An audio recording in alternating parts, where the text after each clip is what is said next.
Alam nyo ba na napapanis din ang konkreto?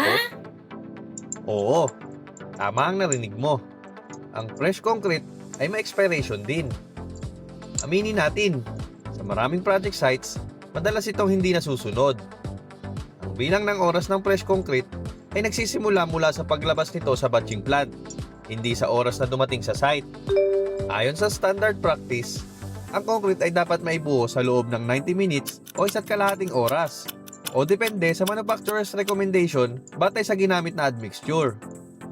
Kapag lumampas sa itinakdang oras, nagsisimula ng tumigas ang konkreto.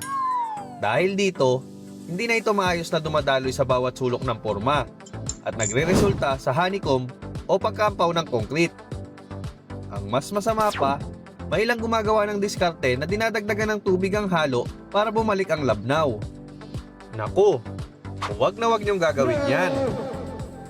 Kapag dinadagdagan mo ng tubig ang konkreto, tumataas ang water-cement ratio at bumababa ang compressive strength nito.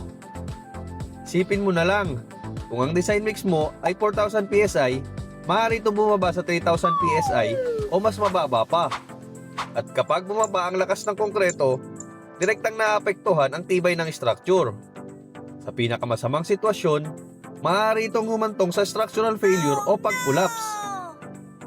May mga pagkakataon na pinapayagan ang pagdadagdag ng admixture sa site para maibalik ang workability at ma-extend ang allowable time nang hindi naapektuhan ng strength.